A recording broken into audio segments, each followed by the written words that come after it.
Hello and welcome to the NABLL Weekly Update. This week we got Brian Kusterer joining us.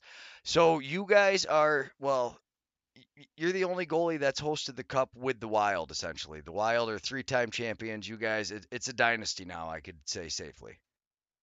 Mhm. Yeah, I think that we make jokes about that, but I think now it's not as much of a joke as we like to think it is anymore. So Tim, go ahead. You got to play against them. What is it? We talked for a couple seconds here before. I mean, you summed it up pretty well. I'll let you do it again. It sucks.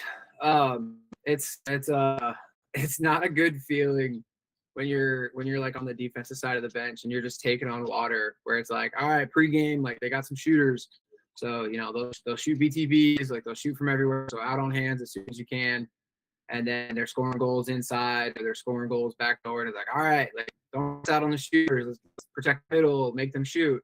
And they start scoring goals from the outside. They start scoring BTB goals, and you're just like, all right, I don't know what to do at this point because you can't even focus on one guy. Because if you focus on like Hunter or Ben, then somebody else is going to score. We'll go on a 3-goal streak or something like that, and you guys win every other 2 out of 3 faceoffs.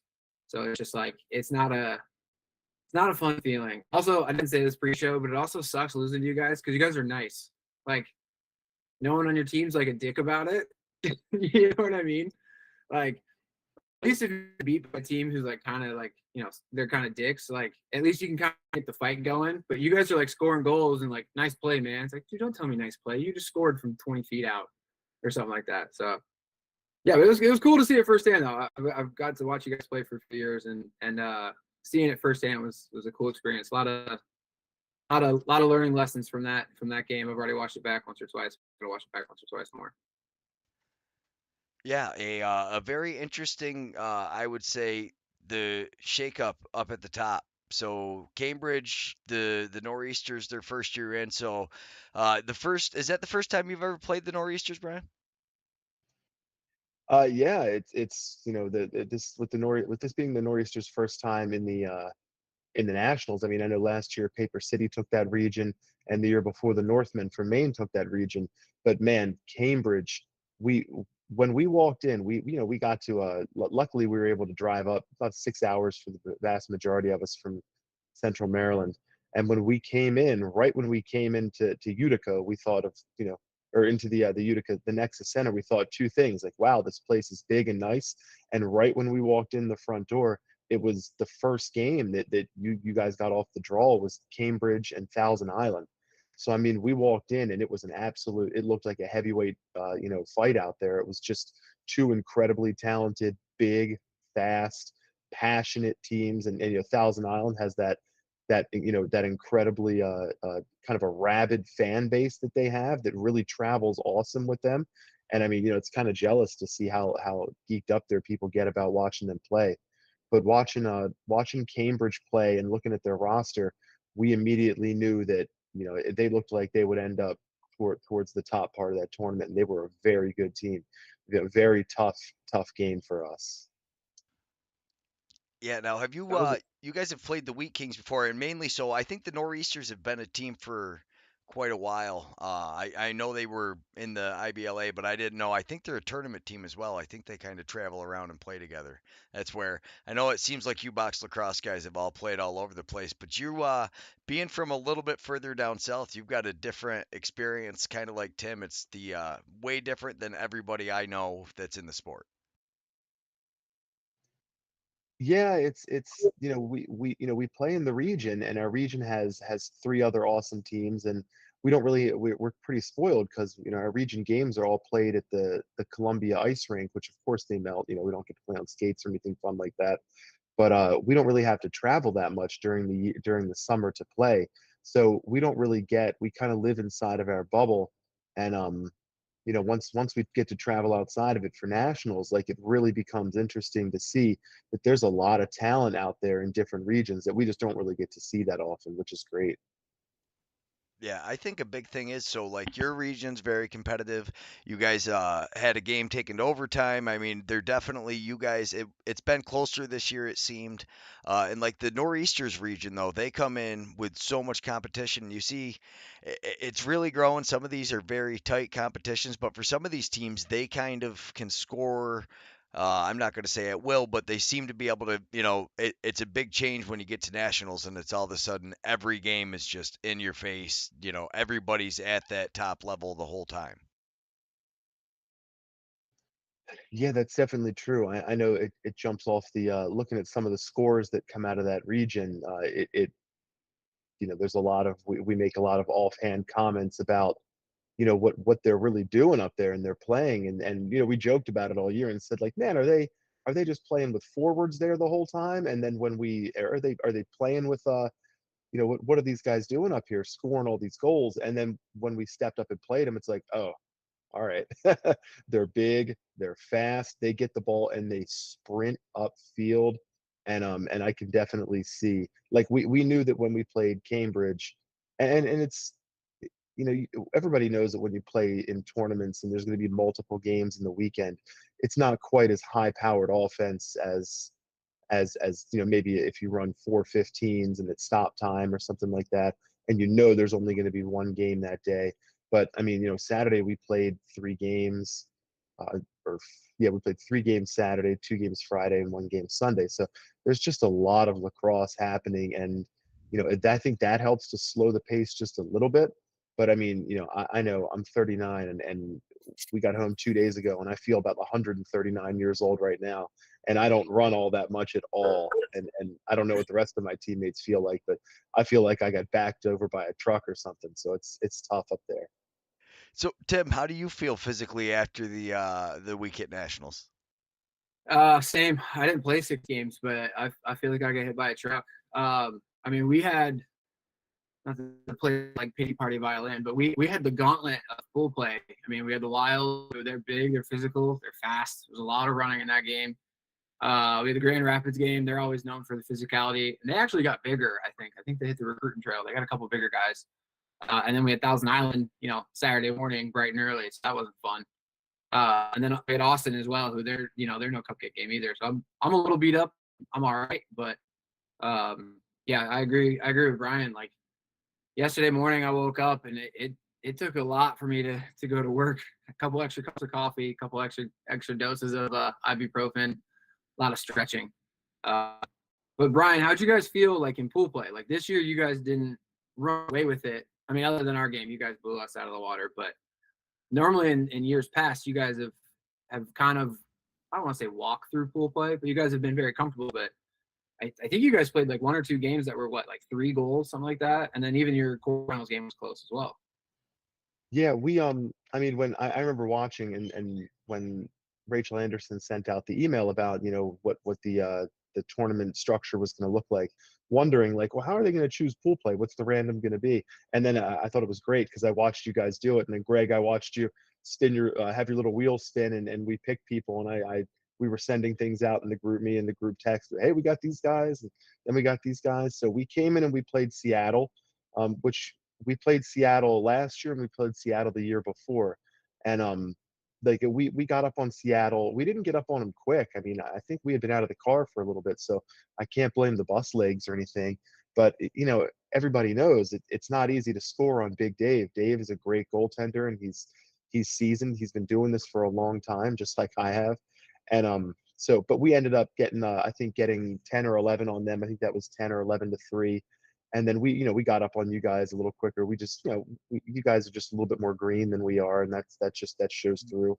But and then we played Charlotte, and Charlotte we kind of slogged through that, but we ended up around, I think it was 10 or 11 to 4 as well. But then when we played Grand Rapids, that whole kind of idea of us being able to cruise, we had to replan.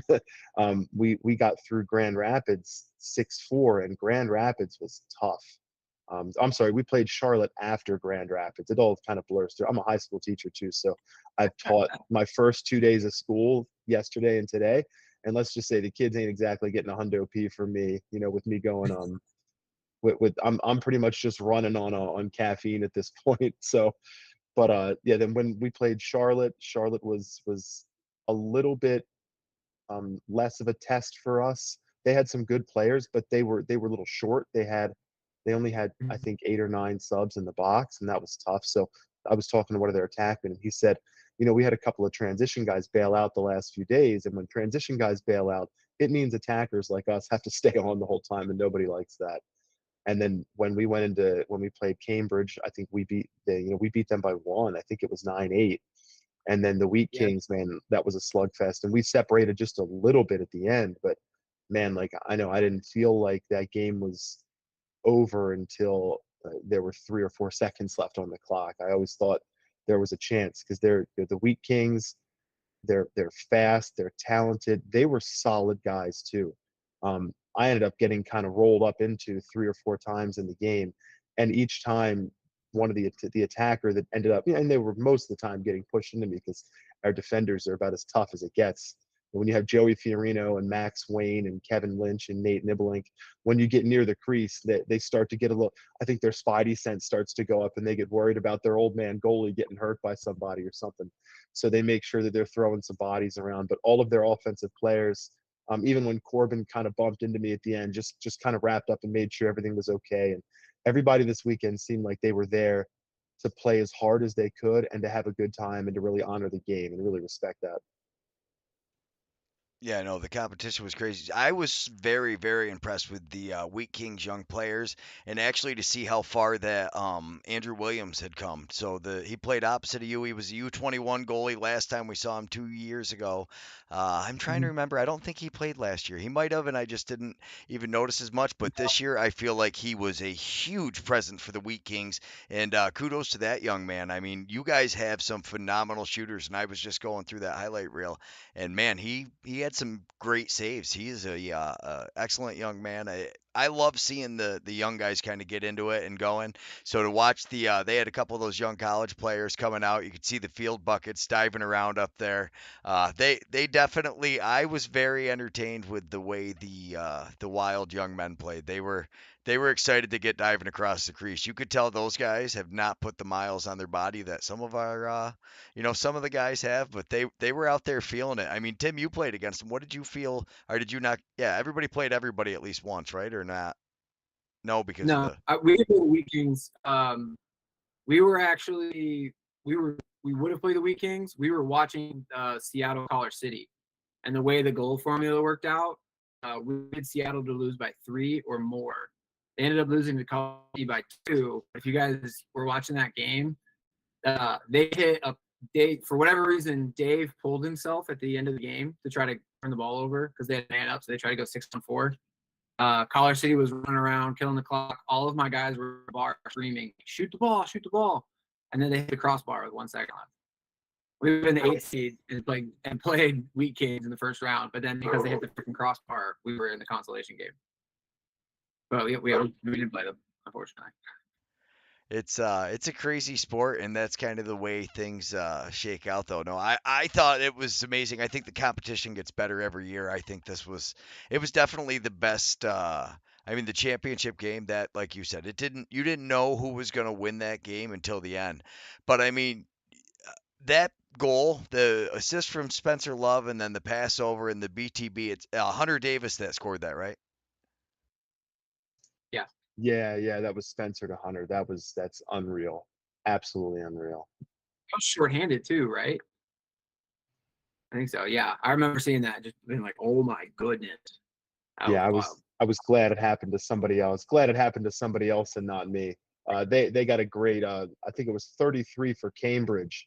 Um, Came across and scored a really nice behind the back goal on with me in the net. The game before, the night before, and I mean an absolutely dirty goal. Split one of our defenders, shot it around another one of our defenders, and I just kind of watch it go by and hit the post and went in. So I was real happy that Hunter was able to can that. So maybe people will talk about that behind the back goal and not the one where I look like the goat. Did you see the Collar City one? Or I'm Greg, I'm sure you have it cut up somewhere. McKinney's goal, where he's just like standing there, he catches it one handed, and then he just casually one hands it behind his back, like 5 feet out. Oh, You seen that Maloney? one? Or Maloney, that's what it is. Maloney. You Yeah. seen that one? That one's wild. That one might be the goal of the tournament. If not, Hunter's is for sure. Yeah, Maloney is Maloney. He is definitely. If I'm going to film a box game, I have never really thought about paying a player, but like if I could pay Lucas Maloney and Skylar Thomas, who so he plays for the Spirit a lot, and a lot of their big goal scorers are up in the up in the President's Cup right now, playing for that Snake Island team, and I think that Mhm. kind of is a big difference with the like especially those finals games that you saw where they blew out like 40-10 or whatever. I mean, like the one game I watched Skylar Thomas play against the Yeti, it was the only game I watched the Spirits in the regular season, really, and he scored 10 goals. It was, yeah. So I mean, that kid is just insane. So him and Maloney, if I would honestly pay, I really hope next year we get a bunch of guys to show up. I really like the format, 4 10-minute games. It gave us some breaks, but more than that was I would love to see a Masters style with everybody that's not playing in the championship, just helmets and gloves. Just go out there and mess around, like throw sticks, figure out which team you're on. You could have teammates going against each other, pick a couple of goalies, especially if you get a couple guys that maybe didn't get as much playing time, throw them in there, get as many shots on you. I mean, honestly, if you're really playing Masters, you will probably face like 100, 120 shots if the guys are really just kind of launching the ball down back and forth to each other and ripping it. You could probably get 4 goalies in. The goalies would hate that. I mean, Brian, you're a goalie, you could tell us, but you imagine 40 minutes taking 100 shots from the best shooters.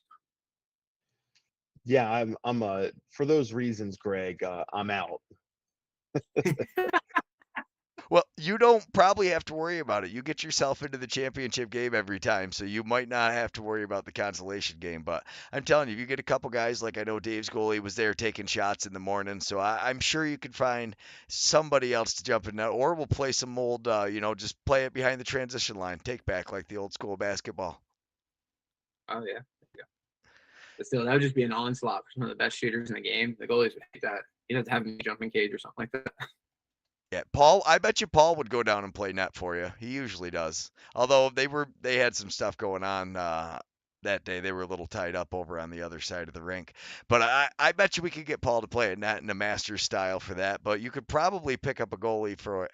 I'm telling you, I love it. I watched my first Masters tournament, and as far as I'm concerned, that is probably the most highlight accessible lacrosse I've ever filmed in my life. Just like every other clip is just guys trying silly shenanigans. So when it goes in, it's just like, oh, sweet. But I mean, they're literally like launching 40 foot behind the backs, like ripping it like 10 feet wide. Just everybody's trying insane stuff because it doesn't really matter if you win. Like everybody's just out there having a good time. Yeah, you can't play defense against masters because they told me the rules down here at the Nashville tournament. And I'm like, so I basically can't play. Great, fantastic. Because I would just be at the top of the key, just cranking shots. I wouldn't be doing anything else. Can't cross check. You can't touch them. Yeah.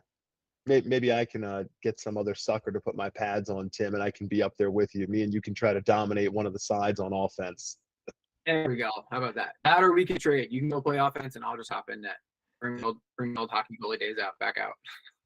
Yeah, no, actually. So Paul says in the comments he's in for Lax 9. They are playing the Masters, I bet. So I think Paul's going to be playing goalie. That's awesome. That'll be a good time. So I gotta ask, Brian. We talked about it a little bit. You said the locker rooms was huge, being able to have your own locker room. How cool is that for a goalie to be able to just air your stuff out and kind of there, not have to bring it back to your hotel room and stink yourself out? Yeah, I mean, everything. I've said this for 3 years now. Everything top to bottom, every year we've been really happy about. I mean, yeah, like we weren't too psyched that we had to fly out to Chicago last year, but a weekend in Chicago is a fun time. Columbus is nothing. I got nothing against Columbus, but it was a long drive, and we're really just getting changed on fields and stuff. But we're all men. We're all playing men's league. We're all going back to work the next day. So like anytime we can get a weekend to play lacrosse away from home, it's pretty cool. Utica, man, this was top notch. I mean, I liked Columbus. We had a great time in Columbus, and then we liked Chicago. We had a great time in Chicago. The Utica was the first place that the real vibe the whole weekend was that we hope that this just kind of becomes. We would be very cool with this just being solidified and concretized as the place where we do nationals. We always joke about, well, we've won this the 3 times now. We got to have it in Baltimore. And then we also just realized that there's nowhere in Baltimore that can handle this. So we have a couple of turf indoor fields, but they have soccer goals. We don't have the facilities that they do in Utica. And I mean, first off, nobody's pads got aired out. By the second day, our locker room felt kind of like a tropical rainforest, but it just smelled absolutely awful. But my goalie stuff, I think there might still be a cloud in locker room 5 of a certain level of precipitation, because after 2 or 3, I mean, I'm 240 pounds, I'm 39, like, and I played all but one half in the entire tournament, and like, you know, my bag on the way home had to weigh 15, 20 more pounds than my bag on the way there. It was pretty gross. But I mean, proper setup, showers, being able to leave your stuff in the locker room, and then you're talking 2 incredible fields with great lighting. You guys did an awesome job with the stream, especially in the coolest thing, man. In the Greg, with you guys with Blue Squatch, was in the championship game. You guys had the stream up on the big jumbo screen, which was incredible. I mean, I don't think I looked at any of them because I didn't get time to look up if I made a save, but I didn't want to see myself get scored on twice. So I don't think I looked at it too much there.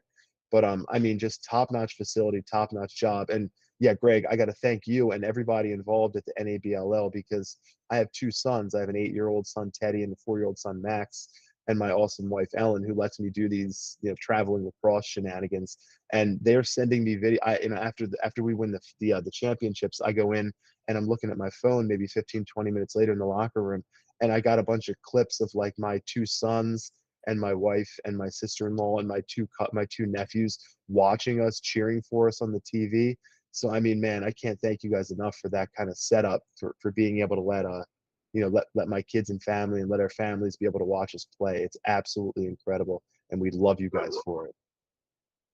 Well, thank you very much. It was actually Jared, so that was cool. So my 15-year-old is the one that started us doing all this. He taught me how to do it originally, and then at the last minute, Paul's son, who was going to work with us out there, ended up having to work. The other guy that helped us had a baby shower, so I kind of canceled all Jared's plans for the weekend and was like, "Hey, you're coming back to do this tournament with us again." And he was like, he actually. So I got to say, for a 17-year-old, there was not even a like really or anything. He was actually kind of excited to go out and do it. He has fun with it. He loves being able to talk to everybody. It's busy, it is hectic, but when we get to hear stories like that, it's cool. And I'm glad. So it took me like an hour in the morning to figure out how to hack my way over to it. Is there used to be a kid at the Nexus Center that would do it for us. His name was David, and he worked there, and he always took care of that. And when I would walk in, I would literally just output my stream, and it would be on there.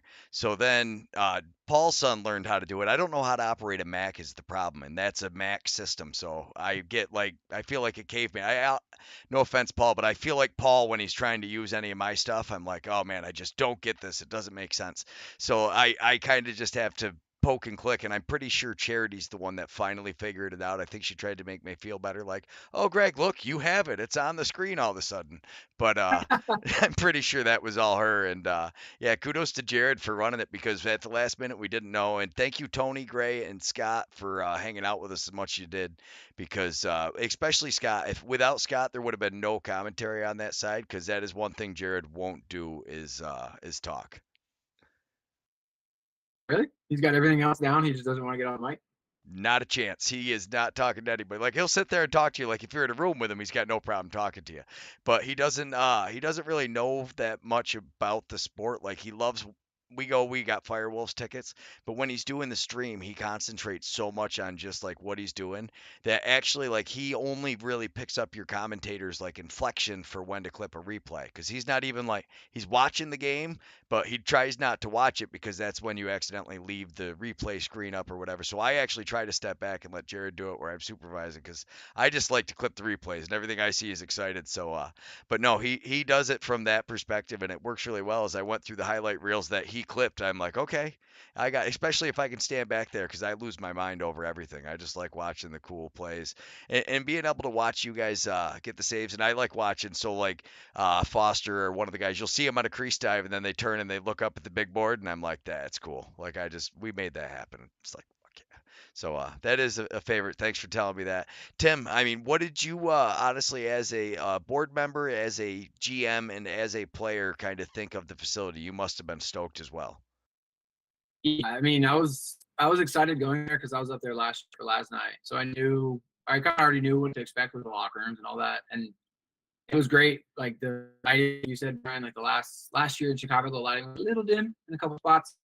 But like the benches were huge, the locker rooms were nice, the floor and the lighting is so great. And then playing in that arena gives it a little bit more of a kind of a more serious tone to it, a little more professional tone to it. My only complaint, and it's because I'm coming from Nashville, is that it's in Utica. Like I have nothing against the city of Utica. The city of Utica is great. I've been there a handful of There's no times. airport.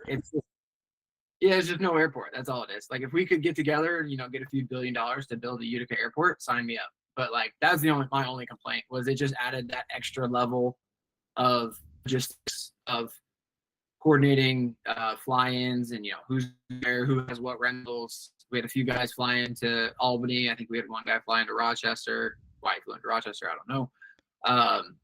Yeah, that's my only complaint. Other than that, like from a board perspective and from a player perspective, like the Nexus is fantastic. I would love to have it there every year. For those, like the locker room alone, to be able to have a pre-game locker room that's just you guys is such a next level thing.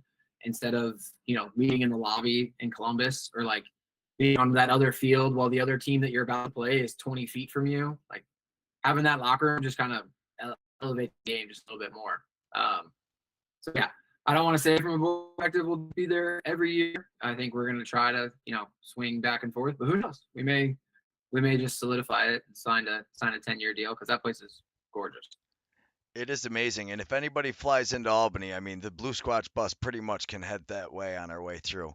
It's that's most people I recommend Albany just because I'm 40 minutes from that airport and it's a straight shot down the highway. Syracuse is as well, and I just don't know anything about the airport, so that's strictly why I recommend Albany is because I know that one. I know it's very easy in and out. Is like the you're right on one highway, off of it, and back onto the next highway. Like there's no messing around, getting lost or anything. It's super easy for everybody. They kind of just had one direction. But the That's kind of, Rochester guy, he must have saved a fortune. I don't have no idea why you would I think fly that's into what it was. Rochester. Yeah, yeah, buy a jet. Yeah, There we it was a go. lot longer. I think it was like a company rental and a company like flight that he could get or something like that. So it was just like I think it was an hour long drive because isn't Rochester past Syracuse, right? Yeah, Yeah. so it So I goes think it was Utica, and then it's an hour to Syracuse, an hour to Rochester, an hour to Buffalo. Approximately is how it breaks down going across the state. yeah. It was a company thing. Like I think he had like company flights and company rentals, but he had to go to a certain type of thing. I didn't get the details, but he made it there. That's all I cared about. Anything that saves you money and gets you to the Nationals is sweet. So I gotta say, Brian, as the 3-time champion, this was a much different road. How did you feel about the uh 4 10-minute quarters versus the like half games from a goalie perspective? Was it like easier to warm up and get in because it's closer to what you're used to, or? Yeah, well, last year in Chicago, it was the two, what was it? It was we played two games on the first day, and It's two uh, runnings, I think. it was they were really short because I know we played Paper City and then we played somebody else, and it felt like I blinked and those games were almost over. Now it also didn't Mm-hmm. hurt that like we all got to Chicago at like 10 a.m. and we, let's just say, howled at the moon a little bit in Chicago for a lot longer than we thought. And then I remember, and I'm sure Scott Joyner remembers pretty well. Scott called me at 4:59 and or he texted me at 4:59 and it just said, "Where the f are you?" Because our game started at 5:10 and we were driving in right there. And I had to come in and get dressed and measured and everything. And then we came in and played Paper City and we beat them by one because Kyle Worsley is a wizard with the stick and threw one between his legs with 10 seconds left. But having the games longer and having them be 4:10s this year, I really liked because I just thought one, if you need to switch goalies, it's easier when it's four as opposed to three because you can just do halves or quarters or really anything. And the tens were good because it's a nice nice round number, lets you formulate times to warm up in a in a tournament too, because sometimes tournaments, just to keep the lights on and to keep things running, you got to cut warm-ups down. But this year it was great. I mean, we had 20 minutes on the field minimum every game to warm up, and that was incredible. The older I get, the more I need to take, the more I like to get more warm-up shots. And I really can't just get out of the car anymore, throw the stuff on, and jump in and expect not to be anything besides a trash can standing in front of the goal. You know, I gotta move around a little bit. I really like to get some shots. The guys on the team, almost all the guys on the team are great with letting me get some warm up looks. A couple of guys like to warm up the net a lot more than they like to warm up me. But you know, I think that's just me being old and crotchety and whining when I get scored on, which I love doing. But yeah, we love the 410s, and it was a nice touch with the championship game, keeping the 410s, but making the game a little bit longer and doing the stop time, making sure that you can't really, no one really would say that the clock hurt or helped anybody more than usual. But yeah, man, I love that. We love the timing. No, I actually. Sorry, Oh, what do you guys play for your regular season games? Like, how this format? 'Cause you guys are lucky in the sense that you guys just play one game weekly, right? Yeah, we would play one. So there's 4 teams in our region, and we would do a double header on Thursday nights. So like we would play, let's say Wild would play the Maryland Arrows at 7, and then the DC Bears would play the Cannons at 9. You know, on the same rink, and we did 4 15s, but running time. So I Okay. mean the game's long, but I know I talked to Nate from Thousand Island, and he said that they did a full 4:15 stop time, and I said, wow, good on you, man. Like after 4:15's running time, I feel like I need a hand truck to get me out of there. 4:15 stop time. I don't know, man. I might just have to become a first half or second half goalie if that's the case. It's a very professional feel when you go to like a Thousand Island game or if you go to a Utica Yeti game because they have home and home. Like when you go to Paul's games, so we had Hayden McMonagle playing Friday, so that's like in every Yeti game. You show up to the game, there's a band playing. The game happens. There's a band that plays afterwards, so they play a little bit before the game starts. They stay and play afterwards up in that Utica lounge, and it is just a great hangout party. Thousand Island Spirits, they have a community unlike any other. Like they travel, you saw it. They've got the fan base, the cowbell. They travel amazingly well. They've got some great numbers that are, he's building big things up there. But it's a very different style, it seems, than most of the teams, and that's why I always wonder, like in the Nationals, like are you better off building a team that just wins your division? I mean, which you obviously have to do, but you also have to have something that's going to be competitive in nationals that it's tough to build a team for both that 10-minute running game style and the home and home because I mean just playing 2 games in a day is so much different than playing 1 game a week. Yeah, that second game on Friday, you could kind of tell everybody came out in their first games, guns a blazing. It's nationals, adrenaline's pumping, and those second games, everybody kind of had a step kind of back on that first period, the first quarter. I mean, obviously, intensity would pick up as the games got closer. But I remember walking out against you, Brian, and I was like, "Whoa, this is gonna be rough." Like, I needed that full 20 minutes. I'm getting older too, and it was just like, oh man, we need a full team dynamic here before we do anything else. Yeah, no, that's Yeah, huge. We do yeah. got to get through this the power ranking. So you did put it up. I was going to try to start with it, but it happens all the time. Everybody's like, "How are you going to talk for 30, 40 minutes?" And I'm like, "You'll be surprised. We'll be running out of time. We won't cover any of the stuff we're supposed to." But so yeah, the Wheat Kings, this is their first year in second, I believe. So the Spirits were second last year. Who took second the first year? Maine. Probably Maine. Wow. Maine. Yeah.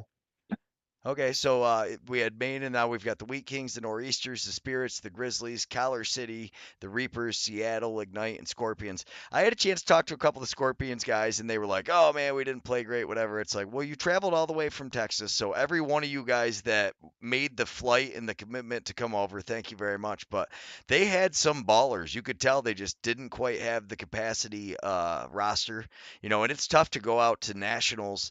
The Reapers traveled a little bit better than they normally do, but they've got some freak athletes on that Reapers team that just like never seem to run out of gas. Mm-hmm. Yeah. I mean, you could tell like that's top five, like in watching the games. I mean, even the Grizzlies, they gave you guys Brian a game. Like anybody in that top 5 really could beat anybody if one of the goalies gets hot or somebody just sees the net or something like that. Like this year at Nationals, the top 5 was a lot more competitive than it has been in years past. And then that bottom 5, same thing. I'm pretty comfortable saying like the Ignite, we could have beaten any of those guys. They could have beaten us, vice versa. Like the competition, you could really tell is the gaps are starting to close across the board. And even the Scorpions, they just got bit by the injury bug. I think they had 5 or 6 guys get hurt with concussions and like rolled ankles and a knee. Like their first 2 games, I think they lost like 4 or 5 guys. Just bad luck. Like they and they had some ballers on their team. Like we thought we were going to run away with that game in the middle of it, and I blinked and it was 11-9 with like 2 minutes left. Like they had some good shooters. Yeah, no, they had a couple ballers on the team. I got to talk to a couple of the guys, and that's what I said. I was like, do not. I was like, that's just, it's crazy. So I love the fact that nobody seemed to just get like destroyed. It wasn't over with. At least, like you said, there was team scored goals because that is rough. So like the first year we had Collar City. Unfortunately, they traveled light and they got hammered so hard by that injury bug that unfortunately for them, most of their guys just couldn't battle. But how about Rob DiGiovanni? I got to talk about him for a second. Do you know Brian? Do you know Deej at all? I mean, I know of him just enough that we played Collar City 2 years ago, and we were all really impressed by just the way he makes himself big and the way he gets himself side to side. And he looks like Joel. I think Joel made a joke a couple of years ago, and he said, like Joel ran in and jumped through the crease as Joel Tinney was one to do. And when he did it, he's like, I don't think the guy moved. I think the guy just like puffed up like a blowfish, and then all of a sudden he's like, I swear to God, both his elbows touch the pipes. And I mean, there's just something to be said about a goalie who knows how to strategically make themselves big, and that's what I saw with him. But I don't know him personally. Well, he's 60 years old now, so that's why like I laugh whenever anybody complains about it. He's 60, so he plays down here, and he's a chef that works in the morning. So when he plays like they're open and when they're playing practice and doing pickup nights and stuff like that, he's up to like 10. It's rough. You want to talk about a committed guy? The very first year we got to meet his dad and everything. It was cool. I had met him a couple times through Collar City because they're actually the closest team. They're only like 40 minutes away from me.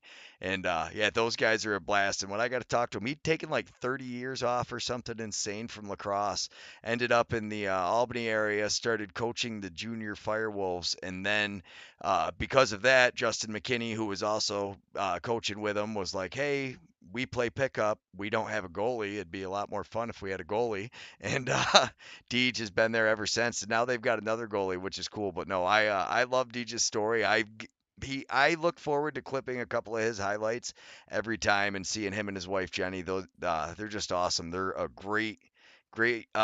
You talk about people that are just carrying on the sport. Like I think even if he still wants to play all the time, obviously, but if he didn't want to, he's the kind of guy he's going to show up just to make sure like they have somebody to shoot on. I think. He's probably a little more relieved than he'll let on that there's another goalie there, so he can start to kind of practice and wean his way out. But a young college guy who was telling me about him says he's a really good goalie. He's going to be good, so it's exciting to watch it there. And yeah, no, he's just one of my favorite stories of the guys in the league. That whenever you talk to these teams, like there's just so many cool stories like that throughout it. And like you didn't even start playing box until you were how old, Brian? I think the first time I actually got into a competitive, somewhat competitive box league, I was 24, 25. And like I said, I'm 39 now. So I got started late in life, but I still got about 15 years of experience in me at this point. I say that's a hefty amount of box. That's still plenty more than a lot of guys in this league have played. It's more than I played for. But no, going back to Deej, do you remember what he did, Greg, the first year nationals on the Uh, lag? Collar I, City was beaten up and so like injury prone that they went out and like they were gonna fit their competition game. So the whole team was out till like 3 or 4 in the morning, drinking, having a good time.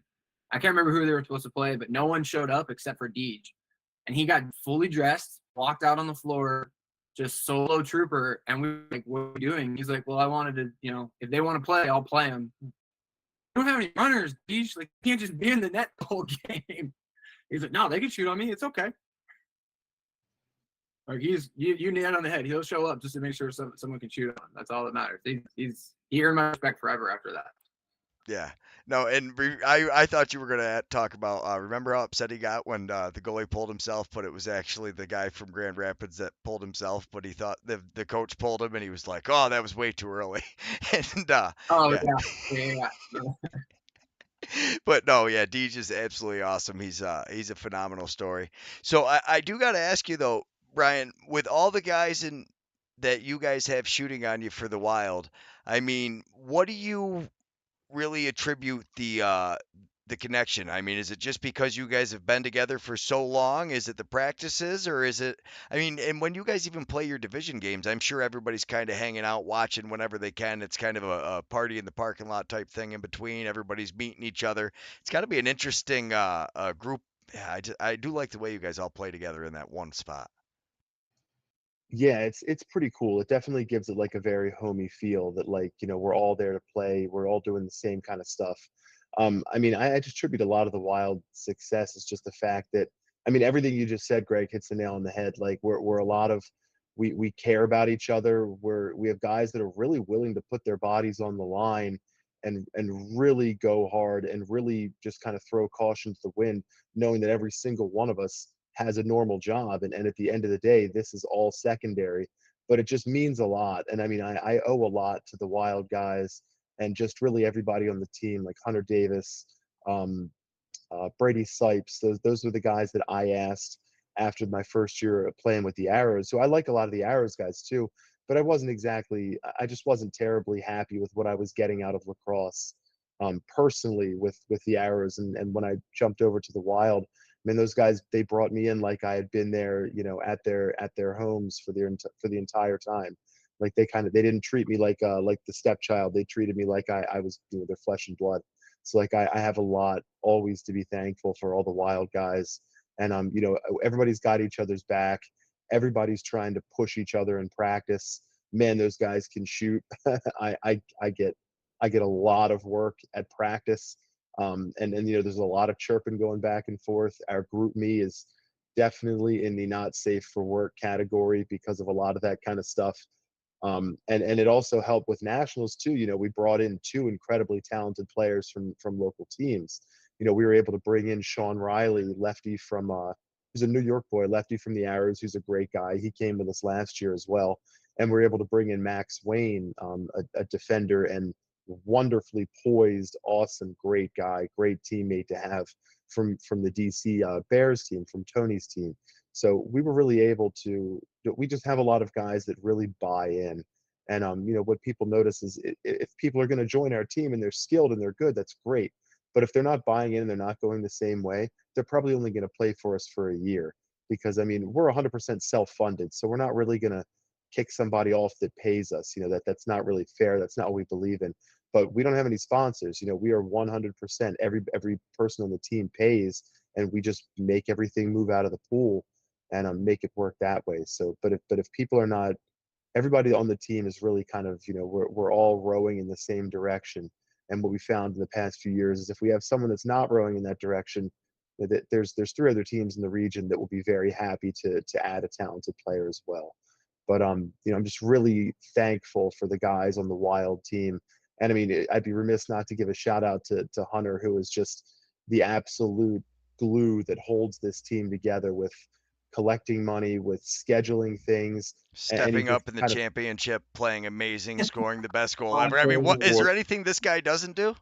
I mean, he scored 5 goals out of in the championship, and he scored, I think, either three or four on man up, almost identical. I mean, Derek Zoolander, coming off the rip right there. Just, but when you shoot the ball like Hunter does, if a team doesn't address it, then it's going to be a problem. Shooters like Hunter are the reason that we run diamond, because I kind of feel like if I don't have to worry quite so much about the big gun top center, then we can let a lot of other stuff work its way out. And but yeah, shooters like Hunter are why we run diamond. Yeah, I do like the diamond system. It was actually talked about, and that's it's very interesting to see your different style because it's so different than what I'm used to watching. And nobody else, like no other team that I film ever plays like you. And I mean the Arrows, so we cover all kinds of things. The Arrows are doing amazing right now in the President's Cup. Kudos to them up and representing the Can-Am. And it's just a completely different style. The way your team shoots, I find it super entertaining. I love it. It's just, and Spencer Love is probably, what does he do? Just run marathons all day or something? I mean, does he ever run out of gas tank? He hasn't yet. I think the word on the street is when he played in the Ocean City Lacrosse tournament a few weekends ago, he played 17 games, and he said he could have played 20. And to be honest, I think he could have played 30. And something about Spencer does everything. Spencer will try his hardest on defense. He's not exactly the most gifted defensive player, but it's not because of a lack of effort. But Spencer gets ground balls. Spencer can rag. Spencer can clear, and Spencer can also score. And something that we didn't quite, doesn't quite get as much credence or as much street credit as it does is the reason that Hunter was able to catch that pass and shoot it behind his back is because Spencer ragged it all the way around the back and then passed it across his body directly into Hunter's stick. So that was definitely a brother-in-law connection because they're brother-in-laws or their brothers-in-law. Hunter's wife is Spencer's sister.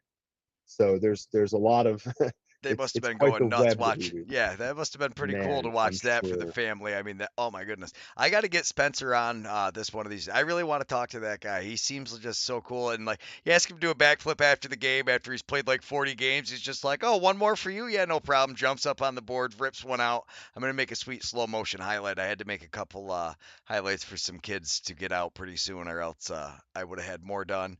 But yeah, no, he is just one of those guys that like I really look forward to. Not that I don't look forward to seeing so many guys, but there's usually a guy from each team that I love watching play, and he is that guy from the Wild team. Like he is just a spark plug, and I tell you, I don't know if anybody kills as much time on a shorthanded as him. Like Leo Sturos, I watch do it for the Firewolves. I watch him do it for the Arrows, and I think he's probably the best guy on their team who does it, and probably the best guy for the Arrows. But if you get Spencer the ball, like you said, he doesn't give it up, doesn't fight. He doesn't seem to get blown for dead balls because he doesn't ever actually stop moving. Probably moves in his sleep, I'm guessing. I mean, watching him. So I mean, yeah, Tim, what did you think getting to play against him? As tall as you are, it's got to be almost hard when he tries to get up underneath you. Uh, I actually don't think I had like the privilege of guarding Spencer. I was actually nervous of that leading into that. I was like, how am I going to catch that guy?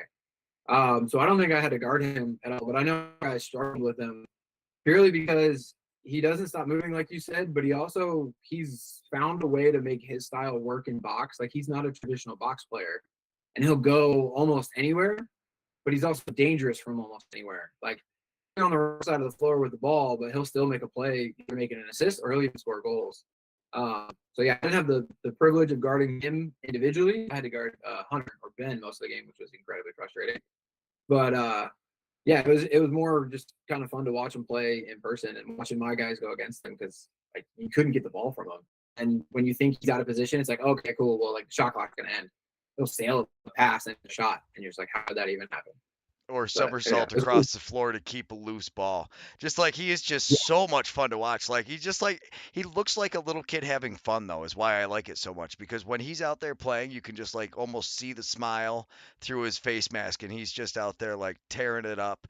He's one of those guys, but I've noticed we've been doing this for almost an hour and we did not get to any of the stats. These are definitely not going to be your favorite stats, Brian, unfortunately, but that's part of being a goalie is you guys don't get it. But the the Fresh Prince of Rockland County ended up being the leading points getter. I don't remember. I think it was his dad that told me that at the first national. So I try to call Will Smith the Fresh Prince of Rockland County at least once a season, and we had to sneak it in there. But how cool is it when you've got Corbin Tao getting to play with especially some of these young guys? You see these like 18, 20-year-old kids getting to play against these NLL legends and getting to play against you guys. I mean, that is, I love the league. I love watching when Neil Powlis is playing against some of these guys too. You see, they get a bunch of guys from Herkimer now starting to go play the Yeti team, and it's just, I mean, But wow, yeah, Tao was just on fire the whole tournament. But Will Smith on fire like normal, not a big surprise there. Like I said, I think the biggest thing with Davis was just he stepped up at the right time. I mean, you talk about just the ultimate leader. Uh, you know, it made sense when you said he's the one who organizes and does everything. It's like, oh, he's just that guy who that's what he does. But yeah, kudos to every one of these guys who made the stats list. I love that they had it up. Next year, I'm going to try to get an extra laptop that's maybe not as high powered as my streaming one, so I can have a stats thing for the scorekeepers. Because I did really like on the last day, I had the full media sheet up. Because the problem is I'm used to doing things basically by myself, where I'm like running the stream, talking, doing everything, or it's just me and Charity. So most of Rink 2 I was doing by myself. I didn't have a chance. I print out smaller media guides, but to actually have that thing where you can kind of talk about where everybody went to college and add to it, I think would be huge. Thank you very much to every one of the GMs who filled that out. So if you filled that out, I printed them out and we had them there. So thank you very much for you guys. Without every one of you GMs and guys putting in the extra work, we definitely wouldn't do it. So Brian, I would have to say your best. What do you think was the highlight? I mean, other than winning it and then having everybody chant MVP must have been really cool for your kids to watch. But what was the highlight of the weekend for you? The 100%, the highlight of my weekend, if I have to pin it down to one, was Hunter's face when they named him the most outstanding player. No, the guys mess with me because they know that I'm old and they know that I get emotional about things. So they hit me with MVP chants and stuff like that. And I pretty much put myself in that position because when everybody was celebrating, I took it upon myself to kind of just slide over to Rachel and decide that I was going to be the one to take the trophy. I'm not the captain. I'm not even an assistant captain. Will Smith is the captain and Joey and Hunter are the assistant captains, but they were a little busy. So I saw, I was the rat that saw the cheese and I went and took it. So I went and took the trophy. But then when they announced that Hunter was the most outstanding player, man, the look on his face, he looked like a little kid opening up an Xbox for Christmas when he thought he was going to get math index cards or something. Like he was so happy, and seeing him, the amount of work he puts in, the amount of stuff that he's been through, and the amount of physical pain that he was in this weekend. He was walking around like he was 90 years old because his back hurt so bad. And for him to get recognized for the incredible play that he did. We don't win that game. We don't win the game like we did without Hunter there, and we don't. The Wild isn't the Wild without a guy like that. So the thing that I remember the most, besides just when the clock hits zero and everybody kind of swarms on me and my helmet gets knocked off, I spent the whole time looking through the bottom of the top of my helmet because it got pushed down on my face. But watching Hunter get named the most outstanding player is what's going to stick out more than anything else. Crazy that you said he was in pain the whole weekend because he did not play like it. That dude was around. He doesn't. He said he was actually in the Cambridge game. He said he was brought to tears more than once, and he'll still dive. He'll still He's just the Throwing guys in the behind the team are. back with your back hurting like that is He's just just insane. yeah. Yeah. He's as tough as it gets. No, I think that's part of what make the Wild so good, though. Is honestly, when you think of the Wild, you don't think of anybody as like the guy that carries his team. Like a lot of people, I was waiting for somebody to say, it wasn't going to happen without Tinny because we did hear a lot of that grumbling. So it was awesome to really see you guys be able to step up as a team. And like I said, the leader to be able to do that, but he wasn't even on the leading goal scorer. You guys really do have a team first mentality that everybody just kind of does their job. Your defensive guys quietly do their jobs. The offensive guys ragging. I think you guys have gotten better every year. You've kind of, well, I mean, you have set the standard for the NABLL and what it takes to be a champion. So I thank you very much for all the work you've put in and all the work everybody's put in. I thank all the board members for organizing this because I wouldn't be here without all that. So, Tim, thank you very much. I do have to ask though, Tim, as a just from the board members' perspective, what did you think was I mean, obviously, this was every year has been a little bit better. I'm guessing you guys would agree that this year was a little bit better than last year. Oh yeah, absolutely. I feel like every year at nationals, you can kind of see the league taking a step forward.